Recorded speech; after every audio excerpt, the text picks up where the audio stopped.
guys, welcome back to episode 4 of Harley's Highlights, a series where we discuss women in the gaming industry for the month of March. Today we are joined by Rikat. I'm going to let her take over, give her a brief introduction of who she is and what she's all about.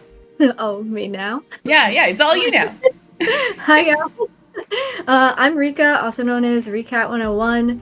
I am a live streamer on TikTok. I actually got my starting on Twitch, and I've been playing video games since I was 10, so almost 26 years now.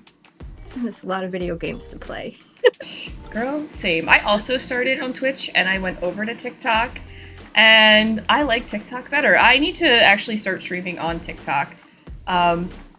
Because I love the platform. It's a nice platform. Oh, that's exactly it. So basically, we're just kind of discussing what it's like to be a female, especially like a female streamer. What's it like for you? Do you ever have like people coming in and harassing you? Oh, absolutely. So yesterday, actually, I was doing a sponsored stream for TikTok for women in gaming for International Women's Day. And, I get the normal comments of like, oh, you should be in the kitchen making a sandwich, but I just kind of let them roll off my back. But sometimes I do like snap back. And yesterday someone was like, where's the kitchen? And I was like, I don't know, but when you find it, can you make me a sandwich? You just kind of have to give them back the same energy that they give you. Otherwise, over time, it could get to you. I absolutely love that because when I was Twitch streaming one time, somebody came in to my stream, and I've got a pretty pointy nose. I'm aware of it. It's fine.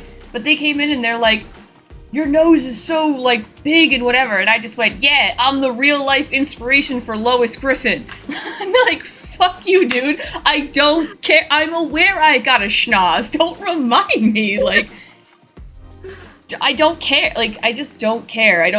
I've had to deal with that same energy most of my life, so it's just like, I love to hear other women be like, yeah, I do the same thing. I give it right back to them. It's like, screw you. Sometimes you just have to. I normally just ignore it because what they want is a reaction. Yeah. But typically, if you respond to them the way that they wanted to respond to you, then they kind of are just like, they don't know what to do, so they just leave. Yeah, there's so many times, especially with streaming, that I felt like, oh my god, they're gonna like clip mine this and it's gonna be like a thing, because you find those like Twitch compilations of somebody taking a clip out of context, and I just hate that. Yeah. Like that's so not fair, because your regulars will like defend you in your like chats and stuff like that, which is so nice, because it's just comforting, because you're like, okay, I'm not all these things that these people are coming in and saying. I have people here who are verifying that I am actually a decent human. Yeah. So it does give you a little bit of faith in humanity. Not a lot, just a little. Who would you say your favorite female character was growing up, and why? I don't think I really had one, but if I had to pick like a favorite, because I don't really like the term favorites, but I really, really, really liked, I watched a lot of I Love Lucy and I Dream of Jeannie, so like just the female leads in those shows really like spoke to me, because for the time that I grew up, like seeing women in television in a leading role was not very common, so I kind of just looked up to them, especially Lucy, because she kind of just spoke her mind all the time and would always get in trouble with Ricardo, and I don't know, I just loved it.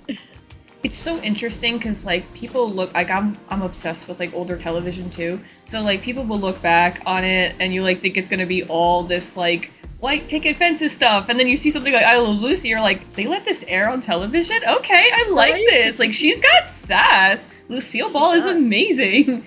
Like, and just like, even like with Ricardo, like him being, he's Cuban, if I'm correct, right? I think. Yeah, like I that. so. Yeah, that's like an interracial couple.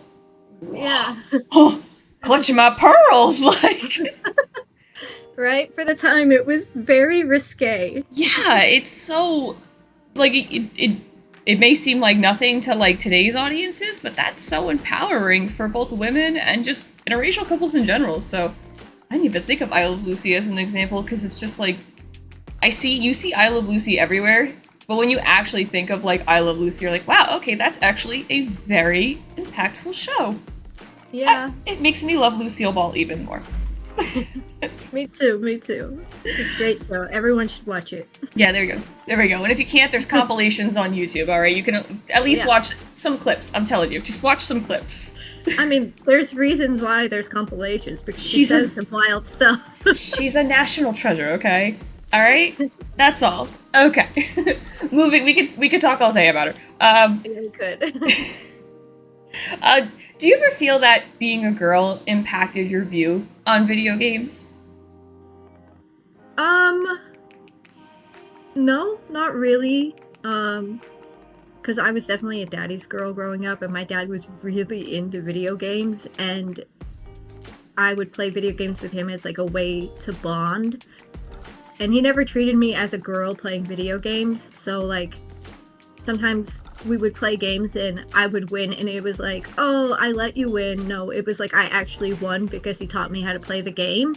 Yes. And he never made me feel like there was a status quo, or that like because I was a girl, like I couldn't play certain games. He just really didn't care, and so that instilled the mindset into me of like, whatever game you want to play, you can play regardless of what anyone says. I love that so much because my dad was the same way. Like, we grew up playing, like, video games is a family affair. Everybody was in the living room playing with us. There wasn't, I'm gonna be easy on you, or, you know, I actually kicked his ass a couple times kind of a thing, you know? So that's just how it was. And I was never told I couldn't do something because I was a girl. Like, I played with Matchbox cars. I was obsessed with that stuff. Like, I loved, like, Teenage Mutant Ninja Turtles. I loved all this boy stuff. And my dad was just totally, I mean, I like Barbies and stuff too, but he was just so accepting of that. And because of that, it just kind of like made me so accepting of everything else, because I'm like, this is normal for like, whatever. Just do your thing. As long as you're happy and you're not bothering anyone, go for it. Yeah, my dad was actually my baseball coach. Like, both my sisters wanted to play softball, but I was like, no, I want to play baseball. Like, I don't want to play softball. It doesn't look fun to me. And so he got me into baseball, and then he was my coach. And then I did other sports like basketball, volleyball, track and field, all because he was like, you can do whatever you want. I love Don't that. let anyone tell you you can't play a sport because you're a girl. Just do what That's you good want. Parenting right there, okay? Telling your girls you can do whatever they want. Even if the other two, because there's three of us, so I have two older sisters and I'm the youngest. And they're always like wanting to do like Girl Scouts and stuff, and then there's me where I'm like, I don't want to do that. Not at all. They did ballet too. I bailed on ballet. I was like, nah, I'd rather be home. Reoccurring theme in my life. I had it down from the beginning. I was like, I'd rather be home playing video games. It's just more appealing. Yeah, it's what's appealing to me. So, but my parents never told me I couldn't do those things. They allowed my sisters to do them. I just chose not to. Same. There was a lot they wanted to do, and I was like, not for me. I was the one who was like, I'm gonna do the opposite of what everyone else is doing. It drove my parents insane. They're like, can you just do what everyone else does for? I'm like, no. I'm the wild card. Yeah. But I love it. That's whatever. I'm the bane of their existence. It's fine. Anyway, moving on. The one that I want to ask everyone, there's like a couple questions I'm asking everyone. Do you feel that current games are too woke? No. Honestly, I hate the term woke because it's been weaponized against people that are open-minded and accepting. And I see the evolution of video games, like I said, like I'm almost 40, so I've seen video games. No, you're not almost 40. Fucking stop. I thought you were younger than me. No. I'll be 39 this October. Stop. So. God damn it. Yeah. So definitely I've seen the evolution of video games, like the way that they've progressed, the way that they brought in new characters, like multiple genders, gender fluidity, costume design, storyline.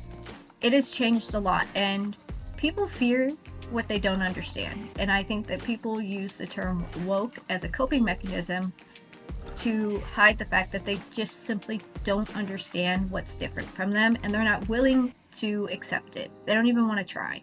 And they'd rather demonize people than have compassion and understanding. That was gorgeous.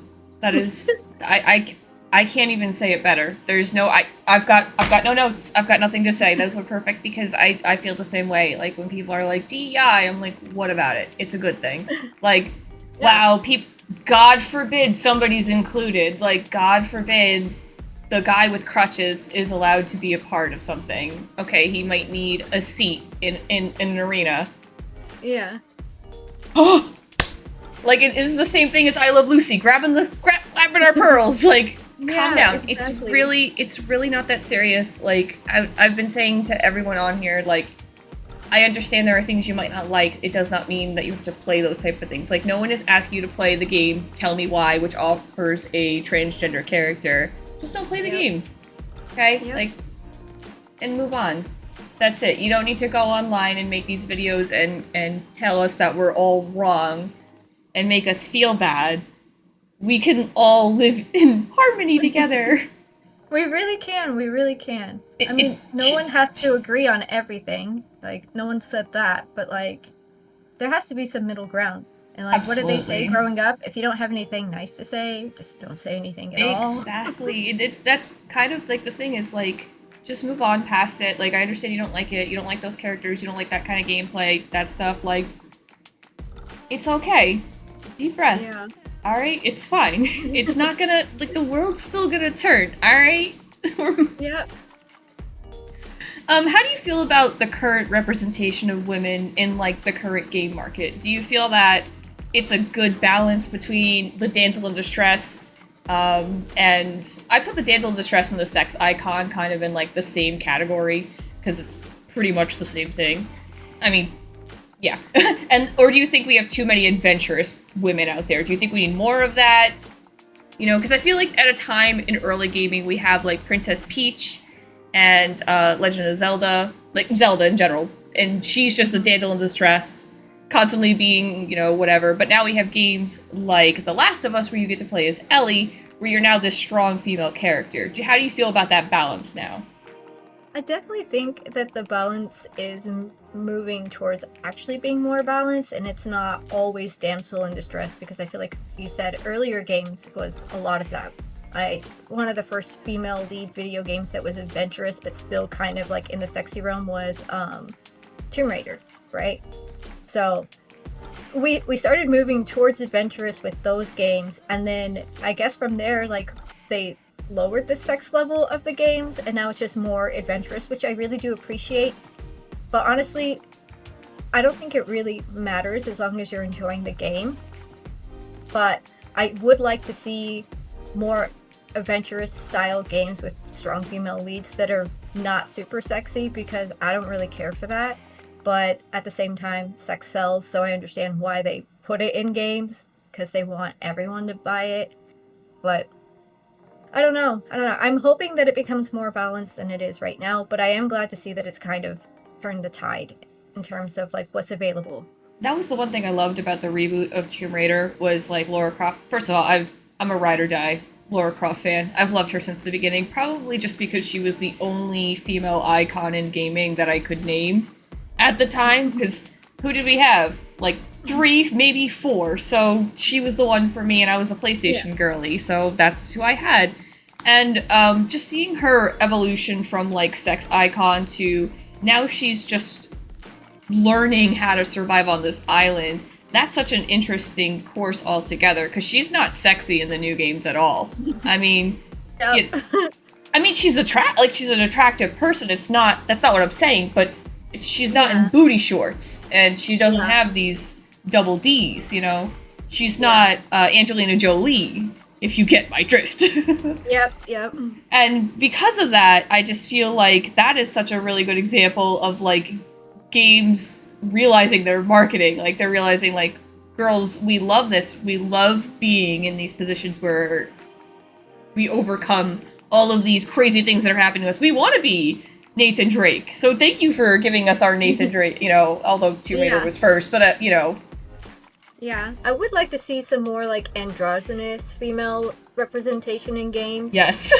That would be so nice. Because one, I just like the aesthetic, and I don't want it to only be in cyberpunk style video games. I just want it to be in video games. Yeah. And then you get comments about like characters like Zarya where they're too masculine, and it's like I'm like, she's a Russian bodybuilder. Like, she's a Russian bodybuilder. Well, like, of course she's gonna be jacked. I want her to be jacked. Yeah, if she's gonna be a bodybuilder, like, show me that she's a bodybuilder. Exactly. Like, if you're gonna put the storyline that she's this, and she holds this giant graviton gun, and you have to have all this strength and all that. I used to know so much about Overwatch lore, so if I'm wrong about it, I'm sorry, but yeah, like, and people complain about it, and then I like Overwatch. I hate Blizzard. I want to make that clear. I hate Blizzard, but I love Overwatch. Although I don't play it anymore, I will always love Overwatch. How they design their characters and how they give you all different types of female body types, I will never say anything bad about that. Because you have Mei, who's pretty on the thicker end, and then you have Tracer, who's this scrawny little thing, and then, you know, they got to give you a little bit of that sex appeal with Mercy, so... Yeah. Or Widowmaker. Oh my god, I forgot Widowmaker. Yeah, well, yeah, definitely Widowmaker. Especially in the beginning where there was a glitch in, like, the early development where, like, her... Oh, yeah. Yeah, you know exactly what I'm talking about. Yeah. I mean, even Marvel Rivals, though, they fall victim to the same thing with that one skin. So, I mean, sex sells. Yeah, it sure does. Speaking of, like, online, because I know you also play those types of games. I know, because I see your streams, you do Marvel Rivals and you do Overwatch sometimes as well. How much harassment do you get online from the people on? Because those are toxic chats. I know, because I'm in those chats. I'm not those people. I'm just in those chats. Yeah, well, I'm gonna be honest. I don't use my mic in those games just because I don't want to deal with it. But I don't blame you. The chat comments that come through, if I'm doing really well, they're like, yeah, you're doing great. Or they're like, oh, you just took 4 people out. Like, cool. And then I mess up and they're like, you're trash. Yep. And your dog water, your dog shit. Like, I know I am. Don't remind me. I know. I tell people that all the time, especially on live stream. Like, I'll do something really stupid and I'm like, oh, that was really dumb of me. Like, why did I do that? That was so stupid. I was so bad at this. And I just make fun of myself because then when other people say stuff to me, it's, like, not gonna bother me. I do the same thing, and not a lot of people understand that. I'm just like, listen, I'm just gonna take the hits. I'll just hit myself, because you're just gonna look at me like, you know what? She's got enough damage. She's good. And they'll move on to the next victim. Like, there's nothing that they can say to me that I haven't already said to myself. I kind of feel the same way. Bring it on. Say whatever you want to say. Right. It's just sad. Like, I just... So many people are just so mean. And you can have such amazing interactions on those games, too. Like you said, where they're just like, you're amazing, you're great. I've teamed up with people who told me, I'm like, the best healer they've ever seen. Am I the best healer they've ever seen? Probably not. No. But they told me that, and that made me feel special that day. And I held on to that. So... I appreciate that with those online games, because you don't always get that. Yeah, the kindness sticks with me. The negativity, I just kind of forget they even said anything. I'm like, whatever. I'll be honest with you, I actually do remember a lot of the positive stuff more than I do. I only remember one really negative reaction on, like, Marvel Rivals, and only because this one guy was, like, screaming at me, trying to, like, telling me I was a bad healer. And then I was trying to explain to him what team comp was. And he got mad at me, and he's like, you sound like my mother! And I was like, she sounds like a really intelligent woman! And then he left. I love that. And so because of that, I, like, hold on to that story, because I'm like, it was just really funny that, like, he called me his mom, and I was like, your mom's really smart. And he left. Like, alright. Yeah. Sorry. Sorry, not sorry, but... Yeah. They could be so sensitive sometimes. And it was like, we were losing, I get it, I wasn't doing my best healing, I'll admit that too, but, like, it's not just me. There's, like, how many other people on the team? Why is it my fault? Why is it poor Luna's fault? Like... And I mean, at the end of the day, like, unless you're getting paid for it and it's your job, like, why do you care? It's not that serious. It's not that serious. Like, unless you're a competitive player for, like, Riot or, like, any other big Right. name gaming Unless you're company. trying to join, yeah, I was gonna say, unless you're trying to get into like a competitive market, it's really not that serious. Some people get so mad in quick play too, and I have to like write in the chat, I'm like, bro, it's QP, calm down. Like, Right? it's Right? QP. But I do the same thing though, because I'll play with my partner and I'll be like getting a little mad. He'll be like, it's QP. I'm like, oh, that's right, we're not in competitive yet. That's right. I gotta calm myself. I gotta pull myself back. I do get mad at the cheaters though in all forms of gaming. Like Yes. that makes me mad. Not that I'm losing or playing bad, but like are you so bad that you have to cheat? Like what? Yeah, You can't just it's play? the amount of cheating that's in some of these games where they're like lag switching, which I know is like such an old term. It's just the way that I refer to it as. But like, it's crazy. Marvel Rivals was really bad for a while. They've gotten some. I don't know. I haven't played in like a couple weeks though, so I don't know how bad it was. But for like 2 weeks, I couldn't play that game because just trying to get onto a server and just getting into a game. The second they would start, the enemy team would start to lose. It was like I would lag off the map. I'm like, Yeah. okay, like, all right, this is For fun. me, it was every time I got like limbed in Marvel Rivals, it would kick me back to the loading screen and Yes. then like tell me that I was going to be penalized and I'd like try to get back in. And so like I literally did not touch that game for like a month after it came out. I was like, Yeah, no. I was gonna say it was around like almost I had pretty much the same timeline exactly where I had issues where we were winning, we were doing so well, we got right to the end, we were gonna win, and then suddenly I'm just every time I get back to the payload, I'm off the map. I'm like, wait, what's so the second I touch it, I'm off the map. So I'm like, okay, this is not Yeah, no. math. The math isn't mathing. Nothing. Yeah, but Exactly. yeah. um, who are your favorite female content creators? Honestly, I don't really have favorites, but the one that got me into like taking content creation seriously was Call Me Chris. Okay. And she's not even a gamer, but she was just I mean, she does play video games, but she didn't do that at the time. She did a lot of skits, which is what I did when I first started TikTok. Um yeah, she kind of just put herself out there and like I watched her account grow from like nothing to what she is now, and she inspired me to just try it because she was just doing these funny little lip sync skits, and I was like, if she can do it, why can't I? And then I was like, you know what? I want to do gaming instead, and so I've been doing that. The other person that I really like, that I've watched a little bit of is Happy Gal. She's a Fortnite streamer. I just love her streams because when she hits like a like goal, she'll get up and do one of the Fortnite emotes, and that shit cracks me up. And That's she's like really good at awesome. it. She's really good at it too, and it's just so entertaining to watch. And like I aspire to be like as entertaining as her streams are. So yeah, definitely those two are top on my list. Yeah, I know. It's so everyone's like, oh, name them a favorite. There's so many, and I get it. Where it's just like somebody like for me when I first started, like I was really inspired by, and it's not a female, but I was really inspired by the Angry Video Game Nerd. Like that was the one who got me into retro collecting, gaming, starting. I mean, I was always a gamer, but I started taking it a little bit more seriously after seeing him because I was like, if he can jump around in front of a green screen and look like a jackass, so can I.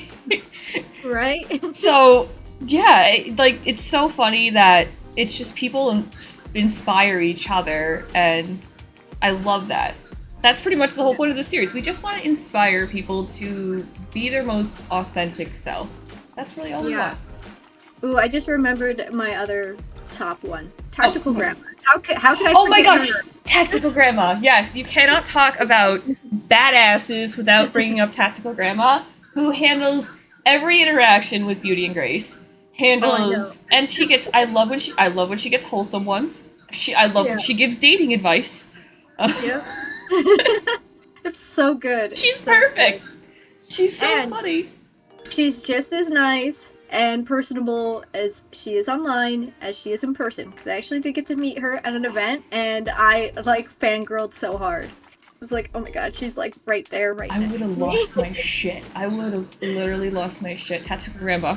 I love And you. then I got a photo with her, and I was like, oh. Oh my god. That's so awesome. That's so cool. Yeah. Oh my god. So was excited. pretty I'm so happy for you. Thank you. Okay, so to wrap up the interview, we like to do a little bit of trivia, or just some statistics. Whether they're good or not is up to you.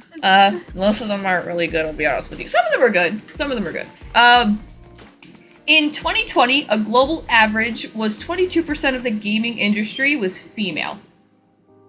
So, that's not that great. In a recent study, the top 15 game companies, only 16% of women are represented in the executive teams. Also not great. That's also not great. This is not great either. The truth normally isn't that great. No, it's really not.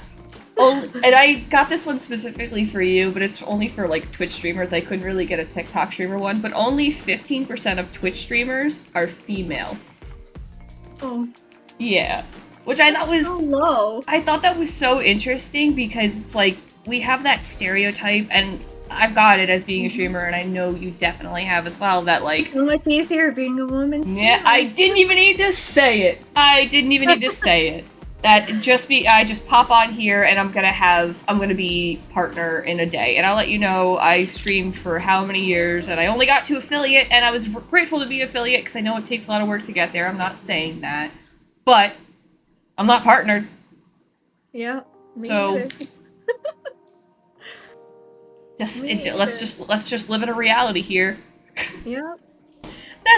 That's all there. But I will say though, if we want to be a little bit more positive though, we've already shared this one before, but just because I want to give you a nicer statistic, females dominate the mobile gaming market. We're like almost 80% of that gaming market. So that's good.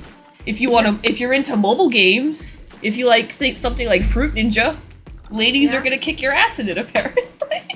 I think that's also why a lot of game companies have moved to have mobile formatted games.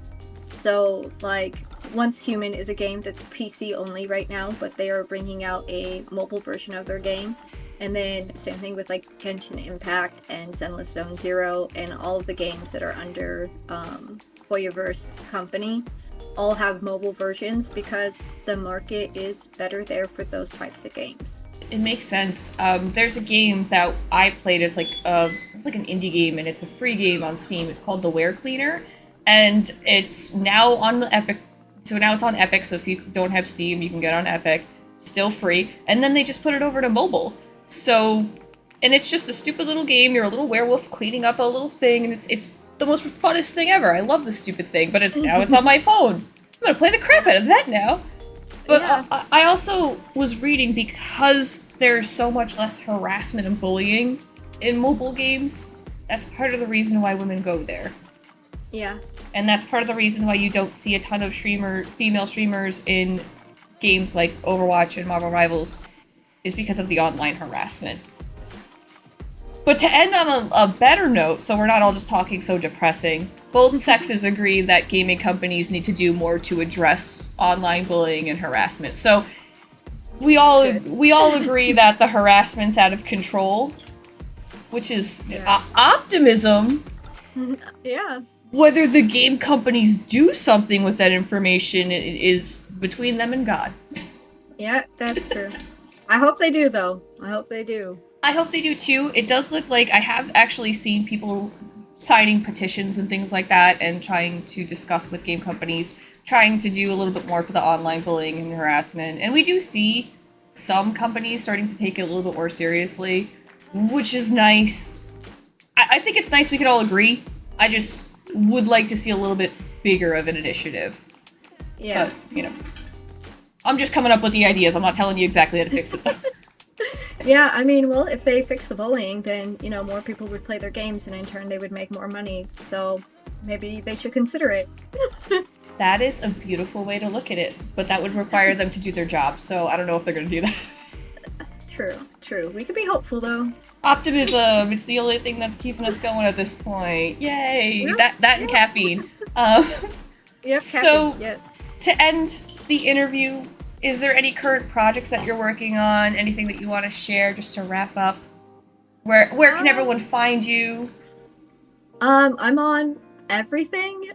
TikTok is my main platform, but I do also stream on Twitch, and I have the same username for everything, which is Rikat101.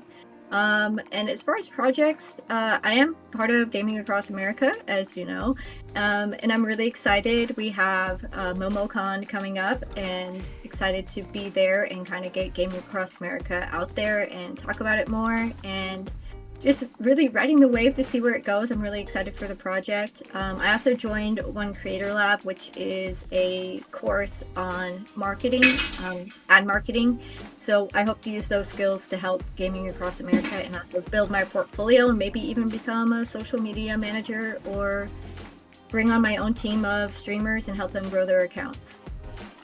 And you're so awesome with all that stuff too, because anytime you're always finding some promotion or something that you're doing, like you're just so natural and organic with the content that you do. Like you did something for an Amazon, it was like an Amazon ad for like Christmas time, and it was just so cute. I don't know what exactly you did. It was just so stinking cute how you did it. So you're really good at marketing. I am so glad that you are part of marketing for Gaming Across America, because it is such a fun project to be a part of, and I'm so glad that like we have such a diverse cast and crew there as well, because I feel like we represent a really nice part of gaming in America, because we have Saturn, who's also a female. We have you, and then there's me, and then we have the other dudes.